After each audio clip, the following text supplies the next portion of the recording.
Nestle एक ऐसा brand जो हमारी डेली लाइफ का हिस्सा बन चुका है। चाहे सुबह की कॉफी हो, 2 मिनट में तैयार होने वाली मैगी हो या फिर मंच और किटकैट जैसी चॉकलेट्स, कहीं न कहीं नेस्ले के प्रोडक्ट से हमारा सामना हो ही जाता है। और बेबी फूड्स में तो इसकी बादशाहत ही है। लेकिन क्या आप जानते हैं कि नेस्ले के पास करीब 2000 ब्रांड्स के 10,000 से भी ज्यादा प्रोडक्ट्स हैं। मतलब कि हर एक को बताने बैठे ना तो शायद दिन ही खत्म हो जाए। पर क्या कभी आपने सोचा है कि इतनी बड़ी कंपनी पर लाखों मासूमों की मौत का इल्जाम भी है?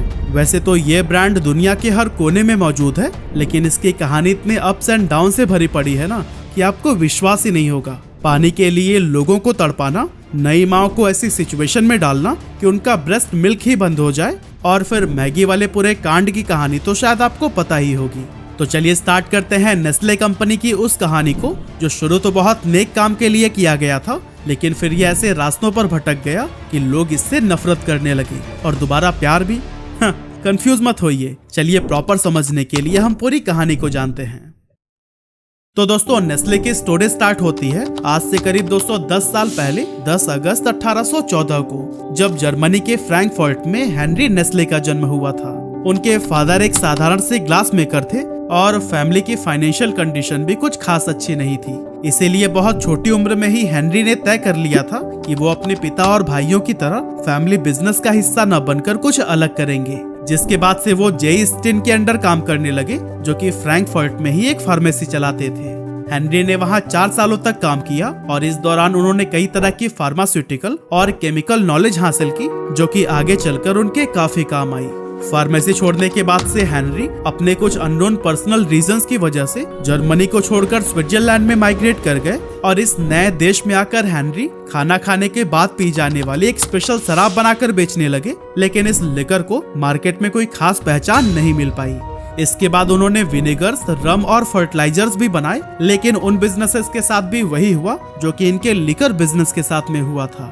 उसी टाइम पीरियड में यूरोप के अंदर बच्चों की मृत्यु दर बहुत ज्यादा बढ़ गई थी, स्पेशली उन बच्चों में जिन्हें उनकी माँ ब्रेस्ट फीड नहीं करा पाती थी, और ऐसे बच्चे कुपोषण का शिकार हो जाते थे। अब जब हेनरी ने इससे रिलेटेड डेटा कलेक्ट करनी शुरू की तो वो शॉक्ड रह गए, क्योंकि ऐसे केसेस में डेथ रेट्स काफी हाई थे। और उन्हें ये आंकड़ा देखकर ज्यादा बुरा इसलिए भी लग रहा था क्योंकि काफी कोशिशों के बाद उनकी अपनी कोई संतान नहीं हुई थी। ऐसे में वो दूसरे बच्चों की सेफ्टी को लेकर और भी ज्यादा सेंसिटिव हो गए। और फिर काफी सोचने के बाद उन्होंने डिसाइड किया कि वह ब्रेस्ट फीडिंग का एक ऐसा अल्टरनेटिव बनाएंगे जिससे लाखों बच्चों की जान बचाई जा सके। इसी सोच के साथ हेनरी ने ब्रेस्ट मिल्क पर स्टडी करना शुरू किया और अलग अलग इंग्रेडिएंट्स के साथ में एक्सपेरिमेंट करने लगे। लेकिन अनफॉर्चुनेटली काफी समय तक ये एक्सपेरिमेंट असफल रहे थे। असल में हेनरी के पास रिसोर्सेज और पैसों की काफी कमी थी, लेकिन फिर भी उन्होंने हार नहीं मानी और इधर उधर से किसी तरह पैसे इकट्ठे करने के साथ लगातार रिसर्च करते रहे। और फिर आखिरकार 1867 में उन्होंने एक ऐसा फॉर्मूला तैयार कर लिया जो कि ब्रेस्ट मिल्क का अच्छा सब्स्टिट्यूट बन सकता था। हेनरी ने इस फॉर्मूला को गाय का दूध, आटा और चीनी जैसी चीजों को एक साथ मिलाकर बनाया था। उन्होंने अपने दोस्त जिन बाल्थासर, जो कि ह्यूमन न्यूट्रिशन के साइंटिस्ट थे, उनके साथ मिलकर व्हीट फ्लोर से एसिड और स्टार्च को हटा दिया ताकि बच्चे इसे आसानी से डाइजेस्ट कर सकें। इस फार्मूला को फेरिन लैक्टे का नाम दिया गया और इसे बेचने के लिए उन्होंने नेस्ले नाम की एक कंपनी बनाई। अब दोस्तों, सबसे बड़ा चैलेंज था कि इसे बेचा कैसे जाए, क्योंकि एक तो ये कंपनी नहीं थी, ऊपर से जर्मनी के फेमस साइंटिस्ट जस्टिन वॉन ने भी कुछ समय पहले एक ऐसा ही बेबी फार्मूला बनाया था जिसमें एसेंशियल न्यूट्रिएंट्स की कमी थी, और इस वजह से लोग उसे डेडली सूप फॉर बेबीज कहने लगे थे। बेबी फार्मूला को लेकर मार्केट में डर का माहौल था, जो कि नेस्ले की परेशानियां बढ़ाता ही जा रहा था। लेकिन फिर अचानक एक दिन कुछ ऐसा हुआ कि कंपनी की किस्मत ही बदल गई। असल में कुपोषण का शिकार हुआ एक प्रीमेच्योर बेबी बहुत ही नाजुक हालत में था, और क्योंकि उस टाइम पर मार्केट में और कोई ऑप्शन नहीं था, इसीलिए उस बेबी को फेरिन लैक्टे दिया जाने लगा। सरप्राइजिंगली धीरे धीरे करके उस बच्चे की हालत में सुधार आने लगा और कुछ ही दिनों के अंदर वो पूरी तरह से स्वस्थ हो गया, जिसे देखकर डॉक्टर भी काफी हैरान थे, क्योंकि पहले उन सभी ने ही हाथ खड़ा कर दिया था। बस इस घटना के बाद से ही फेरिन लैक्टे के सुनहरे दिन शुरू हो गए, क्योंकि खुद डॉक्टर्स ने इस प्रोडक्ट को रिकमेंड करना शुरू कर दिया। अब स्टार्टिंग डेज में ये सिर्फ स्विट्जरलैंड में ही बिकता था, लेकिन धीरे धीरे यूरोप के बाकी देशों में भी इसकी डिमांड बढ़ने लगी, और फिर इस डिमांड को फुलफिल करने के लिए हेनरी को एक बहुत बड़ी फैक्ट्री खोलनी पड़ी।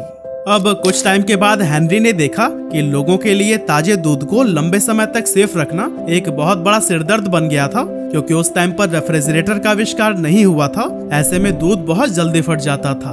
और फिर इस प्रॉब्लम को ध्यान में रखते हुए नेस्ले ने कंडेंस्ड मिल्क बनाया, जिसमें दूध को एक फिक्स टेम्परेचर पर हीट करके गाढ़ा किया जाता है ताकि उसके अंदर मौजूद पानी जल जाए। इसके बाद उसमें शुगर मिलाकर इसे प्रिजर्व किया जाता है, जिससे कि ये लंबे समय तक खराब नहीं होता था। हेनरी का ये इनोवेशन न सिर्फ लोगों के इस प्रॉब्लम का सलूशन बना, बल्कि इसने नेस्ले की पॉपुलैरिटी को और भी ज्यादा बढ़ा दिया। और इस तरह से कुछ ही सालों में हेनरी एक फेल्ड बिजनेसमैन से स्विट्जरलैंड के one of the richest person बन गए। लेकिन इस टाइम तक हेनरी बहुत बूढ़े हो चुके थे, और क्योंकि उनका अपना कोई वारिस भी नहीं था, इसीलिए 1875 में उन्होंने ये कंपनी अपने 3 एसोसिएट्स को बेच दी, जो कि स्विट्जरलैंड के लोकल बिजनेसमैन थे। अब दोस्तों, हेनरी नेस्ले ने अपनी कंपनी की शुरुआत बच्चों के लिए न्यूट्रिशन और लाइफ सेविंग प्रोडक्ट बनाने के इरादे से की थी, लेकिन जब कंपनी नए मालिकों के हाथ में गई तो फिर इसका स्ट्रेटेजिक फोकस बदल गया। नए ओनर्स का लक्ष्य था कंपनी का ज्यादा से ज्यादा एक्सपेंशन और डाइवर्सिफिकेशन, जिस वजह से नेस्ले का मेन पर्पस सिर्फ बच्चों की न्यूट्रिशन तक सीमित न रहकर एक प्रॉफिट ड्रिवन कंपनी में बदल गया। अब व्यापार बढ़ाने के इसी इरादे से साल 1905 में नेस्ले को एंग्लो स्विस नाम के एक राइवल बिजनेस के साथ में मर्ज कर दिया गया, जिससे कंपनी की reach US, UK, Spain, Germany और ऑस्ट्रेलिया तक पहुंच गई। इसी दौरान 1912 में नेस्ले इंडियन मार्केट में भी एंटर कर गया, जहां इसने अपने बेबी फूड से लेकर कई दूसरे तरह के पैकेज्ड फूड भी लॉन्च किए। अब कंपनी एक तरफ काफी तेजी से ग्लोबल मार्केट में अपने पैर जमाने की कोशिश कर रहा था, लेकिन वहीं दूसरी तरफ वर्ल्ड वॉर 1 भी शुरू हो चुका था। इस युद्ध की वजह से यूरोप में फ्रेश मिल्क की भारी कमी होने लगी और लोग तेजी से कंडेंस्ड मिल्क पर डिपेंडेंट होने लगे। ऐसे में कई देशों की सरकारों ने अपने सैनिकों के लिए नेस्ले से बड़े पैमाने पर कंडेंस्ड मिल्क की डिमांड करनी शुरू कर दी। हालांकि नेस्ले के सामने भी सेम वही समस्या थी जो कि आम जनता को झेलनी पड़ रही थी, मतलब कि फ्रेश मिल्क मिल ही नहीं रहा था।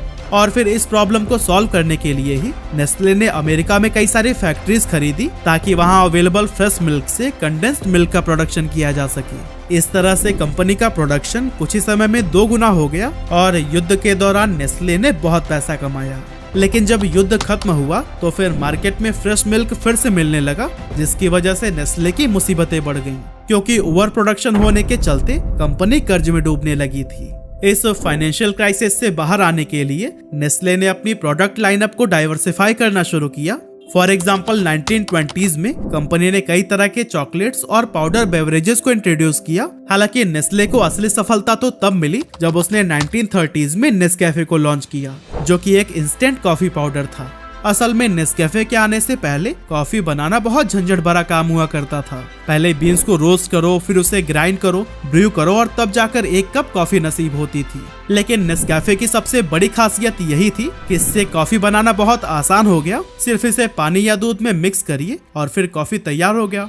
नेस्कैफे ने दुनिया में न केवल कॉफी पीने के तरीके को बदला, बल्कि ये इतना पॉपुलर हुआ कि इसने नेस्ले की डूबती हुई फाइनेंशियल कंडीशन को स्टेबलाइज करने में भी काफी मदद की। कंडेंस्ड मिल्क की तरह ही दूसरे वर्ल्ड वॉर के दौरान नेस्कैफे की डिमांड भी बहुत ज्यादा बढ़ गई, क्योंकि ये कॉफी न सिर्फ जल्दी तैयार हो जाती थी, बल्कि मुश्किल हालातों में सोल्जर्स की एनर्जी को भी बूस्ट करती थी। इसी वजह से दूसरे वर्ल्ड वॉर के दौरान यानी 1938 से 1945 के बीच में नेस्ले की टोटल सेल्स इंक्रीज होकर $125 मिलियन तक पहुंच गई थी, और ये नंबर उस टाइम पर बहुत ज्यादा बड़ा होता था। अब एक तरफ ग्लोबल लेवल पर तो नेस्ले खूब कमाल दिखा रहा था, लेकिन दूसरी तरफ इंडियन मार्केट में उसके लिए सरवाइव करना भी मुश्किल हो गया था। एक्चुअली नेस्ले ने सबसे पहले इंडिया में मिल्क प्रोडक्ट्स और बेबी फूड आइटम्स को लॉन्च किया था, लेकिन उस समय ज्यादातर लोग ताजे दूध और होममेड फूड्स पर निर्भर थे। पैकेज्ड और प्रोसेस्ड फूड का चलन यहाँ ना के बराबर था। ऐसे में नेस्ले के लिए इंडिया में अपना प्रोडक्ट बेचना बहुत बड़ा चैलेंज बन गया। इसीलिए नेस्ले ने सबसे पहले हाइजीन और न्यूट्रिशन अवेयरनेस पर जोर दिया। इसके लिए उन्होंने कई कैंपेन चलाए, जहां वो कंज्यूमर्स को समझाते थे कि पैकेज्ड फूड्स न सिर्फ कन्वीनियंट है, बल्कि ये हेल्थ के लिए भी सेफ और बेनिफिशियल है। इस तरह के कैंपेन्स की वजह से पैकेज्ड फूड पर लोगों का ट्रस्ट बढ़ने लगा और इंडियंस भी अब नेस्ले के प्रोडक्ट्स को अपनाने लगे, खास करके बेबी फूड्स जैसे कि लैक्टोजन और सेरेलैक, क्योंकि हमारे देश में भी बच्चों में कुपोषण की समस्या बहुत आम थी।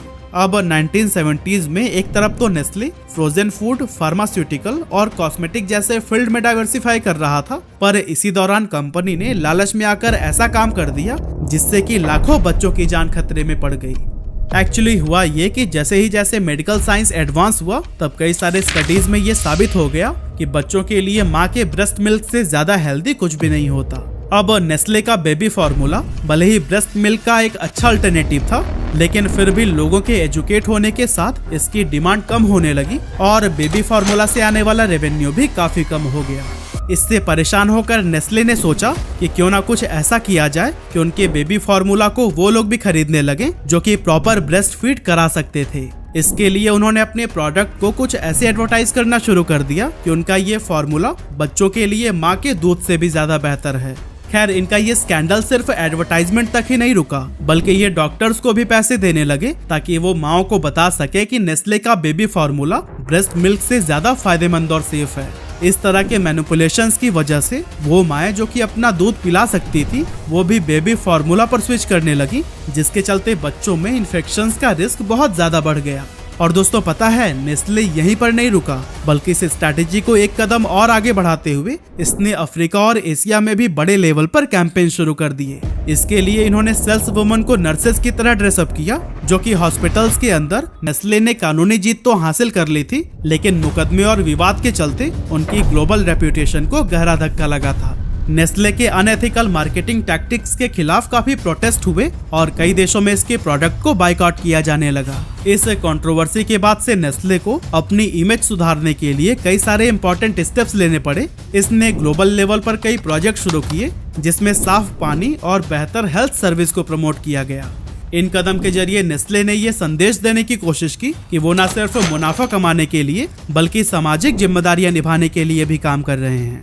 इसके साथ ही नेस्ले ने WHO के द्वारा जारी international code of marketing of breast milk substitutes का पालन करने का भी संकल्प लिया और इस कोड के तहत कंपनी को ये बताना जरूरी था कि ब्रेस्ट मिल्क बच्चों के लिए सबसे अच्छा है और इसे फार्मूला मिल्क से बेहतर समझा जाए।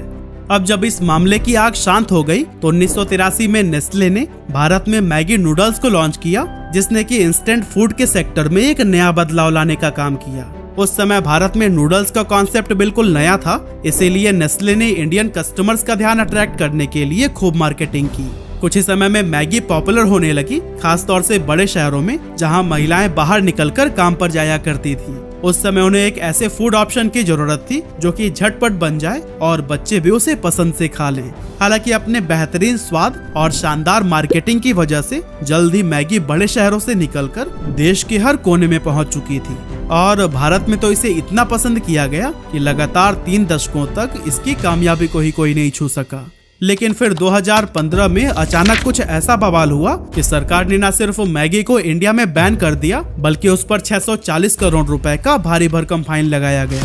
पर गवर्नमेंट ने ऐसा किया क्यों, इसे जानने के लिए हमें 2015 में जाना होगा। लेकिन उससे पहले भी कई सारे ऐसे इवेंट्स हुए थे जिसे आपके लिए जानना बहुत जरूरी है। जैसे कि 2013 में नेस्ले पर आरोप लगे कि वो पाकिस्तान के गांव और छोटे शहरों में ग्राउंड वाटर का ओवर एक्सप्लॉयटेशन कर रहा है। एक्चुअली कंपनी इस पानी को निकालकर अपनी फैक्ट्रीज में प्यूरिफाई करती थी और बॉटल्ड वाटर के रूप में बेचती थी। इसके चलते ग्राउंड वाटर लेवल काफी तेजी से नीचे गिरने लगा और लोग महंगा बॉटल्ड वाटर खरीदने पर मजबूर हो गए। लेकिन ये समस्या सिर्फ पाकिस्तान तक ही सीमित नहीं थी, बल्कि कैलिफोर्निया और मिशिगन में भी नेस्ले ने पानी की भारी कमी के बावजूद इसे लार्ज स्केल पर निकाल कर बेचना शुरू कर दिया था। इस चीज को लेकर दुनिया भर में नेस्ले को काफी क्रिटिसाइज किया गया, लेकिन कभी भी कंपनी के ऊपर बहुत बड़े लेवल की कार्यवाही नहीं हुई। दूसरी तरफ इंडिया में नेस्ले अपनी मैगी को धड़ल्ले से बेच रहा था और हर थोड़े समय में इसके नए नए फ्लेवर्स लॉन्च कर देता था। लेकिन मई 2015 में जब यूपी के फूड एंड ड्रग एडमिनिस्ट्रेशन ने मैगी का सैंपल टेस्ट किया तो पाया कि उसमें 17.2 ppm लीड थी, जबकि भारत में इसकी तय सीमा सिर्फ 2.5 ppm है। साथ ही कंपनी दावा करती थी कि उनके पैकेजिंग में MSG यानी कि मोनोसोडियम ग्लूटामेट का इस्तेमाल नहीं होता है, जबकि टेस्ट में इसकी भी उपस्थिति पाई गई थी। सिंपल टर्म में अगर बात करें तो ये एलिमेंट्स बच्चों की मेंटल डेवलपमेंट के लिए बहुत हानिकारक होते हैं। साथ ही इन्हें खाने के बाद लोग कई तरह की बीमारियों की चपेट में आ सकते हैं। इसीलिए दिल्ली, गुजरात और आंध्र प्रदेश जैसे कई राज्यों की सरकार ने मैगी को तुरंत बैन कर दिया। और दोस्तों, बाद में ये मामला इतना ज्यादा कंट्रोवर्शियल हो गया कि सेंट्रल गवर्नमेंट को पूरे देश में ही मैगी को बैन करना पड़ गया। साथ ही कंपनी पर लीगल एक्शन लेते हुए 640 करोड़ रुपए का फाइन भी लगाया गया। लेकिन ये मामला यहीं पर नहीं रुका, बल्कि लोगों में इस केस को लेकर इतना ज्यादा गुस्सा बढ़ गया कि बिहार के मुजफ्फरपुर में अमिताभ बच्चन, माधुरी दीक्षित और प्रीति जिंटा के खिलाफ FIR दर्ज हो गई कि वो ऐसी चीजों को क्यों प्रमोट कर रहे हैं जो कि लोगों की जान के लिए घातक है। इस तरह के लीगल बैटल्स, बढ़ते विवाद और लगातार क्रिटिसिज्म के चलते नेस्ले को अपनी सारी मैगी नूडल्स मार्केट से वापस मंगवानी पड़ी और इससे उसे बहुत बड़ा लॉस हुआ। लेकिन कंपनी ने फिर भी हार नहीं मानी। कुछ महीने बाद नेस्ले ने अपने इंग्रेडिएंट्स में बदलाव करके 30 नवंबर 2015 को इंडिया में मौजूद अपने सभी 5 प्लांट्स पर मैगी का प्रोडक्शन फिर से शुरू करा दिया। इस बार मैगी की क्वालिटी और सेफ्टी को लेकर बहुत हाई लेवल के चेक्स किए गए और यह इंश्योर किया गया कि मैगी में किसी भी हानिकारक सब्सटेंस की मिलावट ना हो। मार्केटिंग में री एंट्री के बाद कंपनी ने एडवर्टाइजमेंट के जरिए लोगों को बताना शुरू कर दिया कि अब मैगी पहले से भी बेहतर हो चुकी है। और दोस्तों, कंपनी के इन एफर्ट्स की वजह से लोग कुछ ही समय में फिर से मैगी की तरफ अट्रैक्ट होने लगे। इस तरह से नेस्ले ने अपनी जर्नी में बहुत सारे उतार चढ़ाव देखे, क्रिटिसिज्म का सामना किया और लीगल बैटल्स भी फेस किए, फिर भी आज ये दुनिया की सबसे बड़ी कंपनियों में से एक है। लेकिन सवाल है कि कैसे? असल में दोस्तों, नेस्ले भले ही एक बहुत ही रिच कंपनी है, लेकिन इसका मतलब ये नहीं है कि सिर्फ पैसे और एडवर्टीजमेंट की वजह से ही इसके प्रोडक्ट्स पॉपुलर हैं। कंपनी ने कई सारे ऐसे प्रोडक्ट्स भी लॉन्च किए हैं जो कि वाकई क्वालिटी में बेहतरीन हैं और लोग उन पर भरोसा करते हैं। और दोस्तों, इन्हीं सभी फैक्टर्स की वजह से ही नेस्ले के प्रोडक्ट आज दुनिया के लगभग हर कंट्री में ही आपको मिल जाएंगे।